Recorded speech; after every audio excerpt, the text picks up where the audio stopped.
بسم اللہ الرحمن الرحیم۔ السلام علیکم۔ دشمن نے جب غلط کام کرنا ہوتا ہے تو وہ اس کا جواز بنا لیتے ہیں، جھوٹ سے کام لیتے ہیں، حقائق کو توڑ مروڑ کے پیش کرتا ہے اور سچ کبھی سامنے نہیں آنے دیتا، اور اس کی ڈٹائی ہی اس کی فیس سیونگ بن جاتی ہے۔ بلکہ آپ کو بتاؤں، ایسے حالات میں جو سب سے پہلی کیجولٹی ہوتی ہے وہ سچائی ہوتی ہے۔ سچ سب سے پہلے مرتا ہے۔ بہرحال اگر اس دشمن کا باپ کوئی عالمی طاقت نہ ہو تو اس کے ہیلے بہانے نہیں چلتے، اور اگر وہ سپر پاور کا لاڈلا ہو تو پھر دنیا کے تمام جرائم اس کے لیے معاف بھی ہو جاتے ہیں۔ وہ قوانین جو انسان نے ہزاروں سال کی تہذیب کے بعد بنائے وہ سب ڈھکوسلے بن جاتے ہیں۔ اسرائیل فلسطین کی لڑائی شاید دنیا کی واحد لڑائی ہے جس میں ہسپتالوں کو میدان جنگ بنا لیا گیا ہے۔ یعنی کہ انسانی تاریخ نے وہ سیاہ دن بھی دیکھنا تھا کہ جب اس جگہ پر جنگ و جدل کا بازار قائم کیا گیا جہاں بیماریوں کو، حادثات اور جنگوں کے ستائے ہوئے زخمی افراد پناہ لیتے ہیں، اپنے زخموں پہ مرہم پٹی کرتے ہیں۔ تو غازہ والوں کے پاس تو اب ایسی کوئی جائے پناہ بھی نہیں بچی۔ غازہ کا بڑا ہسپتال الشفا اس وقت بڑے میدان جنگ میں تبدیل ہو چکا ہے، اور اس میں خود براہ راست امریکن پریزیڈنٹ جو بائیڈن ملوث ہے۔ اس ساری تفصیل میں نے آپ کو پچھلے پروگرام میں بتائی تھی کہ امریکن پریزیڈنٹ کا اس میں کیا اس میں کس طرح سے ملوث ہیں۔ بہرحال فلسطینی عسکری تنظیموں کے راکٹ پھر سے اسرائیلی دارالحکومت تل ابیب تک جا پہنچے، اور یہ ہے دنیا کی طاقتور اسرائیلی فوج کے 1 مہینے سے زیادہ عرصے کی کارکردگی۔ حوثی باغیوں نے ایک بار پھر اسرائیل کو بیلسٹک میزائل سے نشانہ بنایا، اور ایک بار پھر ایلات شہر کو ہی نشانہ بنایا۔ گزشتہ 24 گھنٹوں میں حوثی باغیوں کا اسرائیل کے خلاف یہ دوسرا بڑا حملہ ہے۔ اسرائیل اور فلسطین کی جنگ کو لے کر امریکہ کے اندر اختلافات شدت اختیار کرتے جا رہے ہیں، اور حکومتی مخالفین عہدیداران کی تعداد اب کئی 100 تک پہنچ گئی ہے۔ اس سے پہلے کہ بات کو آگے بڑھائیں، اگر آپ نے ابھی تک اس چینل کو سبسکرائب نہیں کیا تو پلیز کر لیجیے گا، بیل آئیکن کو ضرور پریس کریے گا تاکہ مزید اپڈیٹس اور ویڈیوز جو ہیں آپ کو ملتی رہے گی۔ الشفا اسپتال کو اس وقت میدان جنگ بنانے کا سہرا جو ہے امریکن پریزیڈنٹ جو بائیڈن کے سر ہے، اور آپ کو یاد ہوگا کہ جب امریکن صدر نے الشفا اسپتال کو بچانے کی بات کی تھی تو میں نے اس کے رد عمل میں کہا تھا یہ بچانے کی نہیں، در حقیقت اس کو ختم کرنے کی بات کر رہے ہیں۔ دنیا کی جنگی جنون کی تاریخ میں امریکہ کو کوئی ثانی نہیں۔ معلوم یہ ہوتا ہے کہ جیسے ایٹمی ہتھیاروں تاتاریوں کے ہاتھ لگ گئے ہیں، کیونکہ مہذب دنیا میں تو اس کی مثال نہیں دی جا سکتی ہے۔ دنیا میں پہلے نیوکلیر میزائل کا استعمال بھی امریکہ کے سر ہی ہے۔ ہیروشیما ناگاساکی کی دل ہلا دینے والی مثالیں جو ہیں وہ رہتی دنیا تک امریکن سامراج کے چہرے کو بے نقاب کرنے کے لیے کافی ہیں۔ بہرحال امریکی جنگی عزائم تو بہت وسیع ہیں، اور شاید ہی ان کی کوئی حد نہ ہو۔ جو کہانی ہیروشیما سے شروع ہوئی تھی، اس وقت غزہ کے نہتے بھوکے بچے اور عوام اس کی بھیڑ چڑھ رہے ہیں۔ اسرائیل جو ہے امریکہ کی مدد کے بغیر تو یہ جنگ ایک دن بھی نہیں لڑ سکتا تھا۔ 7 اکتوبر کا واقعہ اس کی مثال ہے۔ عرب اسرائیل جنگوں سے لے کے اب تک اسرائیل کی حفاظت کا ٹھیکہ امریکہ کے حوالے ہے۔ امریکی پشت پناہی نے ہی اسرائیل کو سکولز اور ہسپتالوں پر حملے کا حوصلہ اور ایندھن بھی فراہم کیا ہے۔ دنیا بھر سے غزہ میں ہسپتالوں پر حملوں کی مذمت کے باوجود امریکہ الشفا ہسپتال پر اسرائیلی حملوں کے دفاع میں کھل کر سامنے آ گیا۔ مریضوں اور پناہ کے متلاشی سینکڑوں بے گھر شہریوں سے بھرے الشفا ہسپتال کو حماس کا کمانڈ اینڈ کنٹرول سینٹر قرار دیا گیا۔ یہ وہی امریکہ ہے نا جس کے صدر کل تک الشفا کو بچانے کی باتیں کر رہے تھے۔ میں نے تب بھی کہا تھا معاملہ اس کے الٹ ہے، یہ بچانا نہیں چاہتے، یہ اس کو ختم کرنا چاہتے ہیں۔ تو غزہ کے اندر اس بڑے فوجی آپریشن کا مقصد غزہ کے ٹوٹل انفراسٹرکچر کو تباہ و برباد کرنا، نیست و نابود کرنا ہے۔ وہ دفاعی ہو، تعلیمی ہو، انتظامی ہو، یا کوئی بھی بلڈنگ نہیں سلامت چھوڑنی۔ وہ کسی اسپتال ہی کی کیوں نہ ہو، انسانی حقوق کے علمبرداروں کے اصل چہروں کی شکل آپ کے سامنے۔ الشفا اسپتال پہ اسرائیلی حملوں کا جواز دیتے وائٹ ہاؤس کی جانب سے جاری ایک بیان میں کہا گیا کہ حماس نے غزہ کے الشفا اسپتال میں کمانڈ اینڈ کنٹرول سینٹر قائم کیا ہوا تھا۔ تو امریکن نیشنل سیکیورٹی کے ترجمان جان کربی نے اسرائیلی حملوں کا جواز دیتے ہوئے امریکن انٹیلیجنس کے ذرائع کے حوالے سے کہا کہ حماس نے الشفا اسپتال میں اسلحہ ذخیرہ کیا ہوا تھا اور وہ اسرائیلی فوج کو جوابی کارروائی کے لیے تیار تھے۔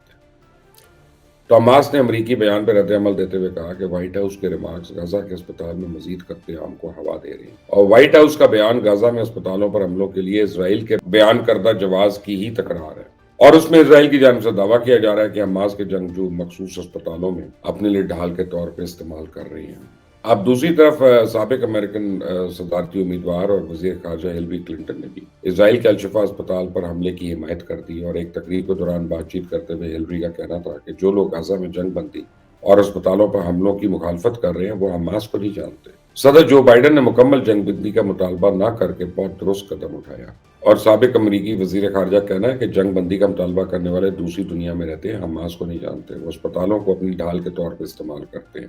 جنگ بندی تو ان کے لیے تحفہ ہوگی کہ وہ اگلے حملے کے لیے تیاری کر سکے۔ میرا ایک عجیب سا سوال ہے یہاں پہ اور یہ میں آپ کو بتا بھی رہا ہوں تو مجھے بار بار میرے ذہن میں آ رہا ہے کہ آپ نے دیکھا ہے جب جعلی پولیس مقابلہ ہوتا ہے تو اس میں کیسا کمال ہوتا ہے کہ گاڑی کے اندر سے کبھی فائرنگ نہیں ہوتی، ایک بھی پولیس والا زخمی نہیں ہوتا، کسی کا سر بھی نہیں پڑتا، اور وردیاں بھی اسی طرح رہتی ہیں اور بڑے حشاش بشاش ہوتے ہیں، اس بعد فوٹو سیشنز بھی ہوتے ہیں، سب کچھ ہو جاتا ہے۔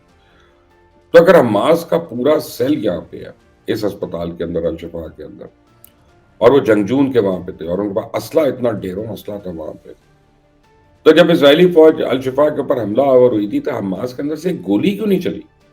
اس کی ویڈیو دکھا دیں، ایک گولی وہ نہیں چلی وہاں سے، ایک پتھر نہیں آیا وہاں سے۔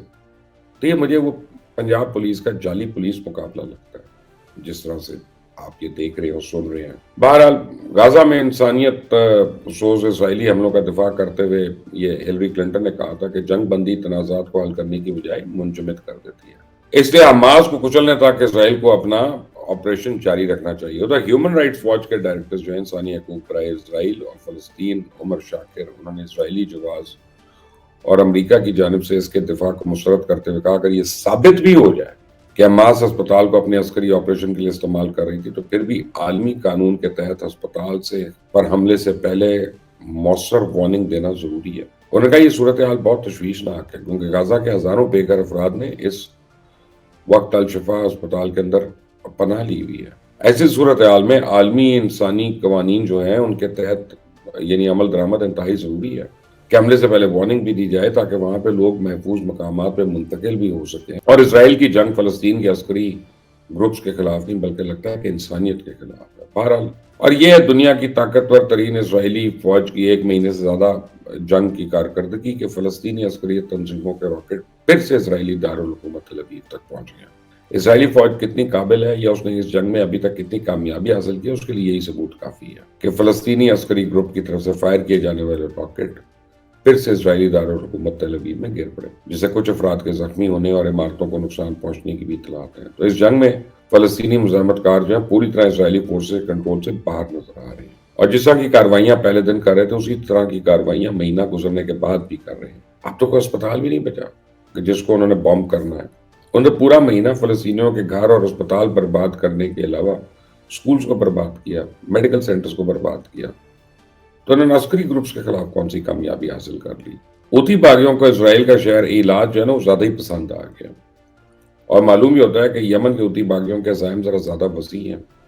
حوثی باغیوں نے اس سے پہلے بھی دعویٰ کیا تھا کہ ایلات کے اندر اسرائیلی خفیہ تنصیبات کو نشانہ بنایا جا رہا ہے، اور 24 گھنٹے میں 2 دفعہ اس کے بعد دوبارہ بیلسٹک میزائل سے حملہ ہوا۔ تاہم یہ اسرائیل کا دعویٰ ہے کہ انہوں نے زیادہ تر میزائلز کو ان کے ڈیفنس سسٹم نے ناکارہ بنا دیا۔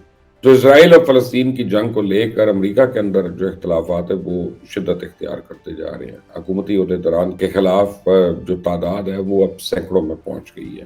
اسرائیل نواز پالیسی پر امریکی حکومت کے 5 سے زیادہ اہلکار جو ہیں صدر جو بائیڈن کے خلاف سراپا احتجاج ہیں، اور امریکی اہلکاروں نے غزہ میں جاری فلسطینیوں پہ مظالم کے خلاف آواز نہ اٹھانے پہ صدر جو بائیڈن کو خط لکھا جس میں فلسطین میں فوری جنگ بندی اور اسرائیل پر زور دے کے فلسطینیوں کے لیے سامان غزہ لے جانے کی اجازت دلوانے کا مطالبہ۔ صدر بائیڈن کو خط لکھنے والوں میں محکمہ انصاف، FBI، قومی سلامتی کے اہلکار شامل ہیں، جبکہ خط پہ دستخط کرنے والے 40 حکومتی اداروں کے اہلکار شامل ہیں، اور اہلکاروں نے مراسلے میں یہ بھی کہا ہے کہ اسرائیلی یرغمالیوں فلسطینی قیدیوں کو رہائی دلائی جائے۔ تو اس کے علاوہ امریکی وزیر خارجہ کو بھی محکمہ خارجہ کے درجنوں اہلکاروں کی جانب سے 3 احتجاجی مراسلے لکھے گئے۔ امریکی ایجنسی برائے بین الاقوامی ترقی کے 1000 اہلکاروں نے بھی بلنکن کو مراسلہ جو ہے وہ تحریر کیا۔ تو فلسطین کی تشویشناک صورتحال کے بارے میں امریکہ کے اندر سے اٹھنے والی آوازوں میں روز اضافہ ہو رہا ہے، لیکن ابھی تک تو امریکہ ڈٹا ہوا ایسی پالیسی پہ۔ بہرحال بلومبرگ نے ایک رپورٹ دی ہے کہ پینٹاگون کو دی گئی درخواست پہ اپیچی گن شپ، ہیلی کاپٹرز اور لیزر گائیڈڈ میزائلز ہیں وہ اسرائیل کو دیے جا رہے ہیں، اور رپورٹ کے مطابق 155 mm گولے، نائٹ ویژن ڈیوائسز، بنکر بسٹر میزائلز اور فوجی گاڑیاں جو ہے وہ بھی درخواستوں میں شامل تھی اور وہ بھی دی جا رہی ہیں۔ تو اس کے علاوہ امریکن محکمہ دفاع امریکہ اور یورپ کے ذخائر سے ان ہتھیاروں کو دستیاب کرانے کے لیے کام کر رہا ہے۔ امریکہ اسرائیل کو ہر سال $3.4 بلین کی فوجی امداد دیتا ہے، اور امریکہ غزہ میں جنگ بندی کے لیے کتنا مخلص ہے اس کا اندازہ تو یہ بلومبرگ کی رپورٹ سے ہی آپ لگا سکتے ہیں۔ اس ویڈیو کو شیئر کریے گا، لائک کریے گا، اور ہر دوست کو یہ باور کرائیے گا کہ کس طرح ظلم ہو رہا ہے۔ اور کیا ہو رہا ہے، اور مسلمان ممالک حقیق آ کے سو چکی ہیں، ان سے آپ کوئی امید کرنا یہ بذات خود لگتا ہے کہ بے وقوفی ہوگی۔ آپ ایگری کرتے ہیں تو مجھے اس کا جواب دیجیے گا۔ Until the next time، اللہ حافظ۔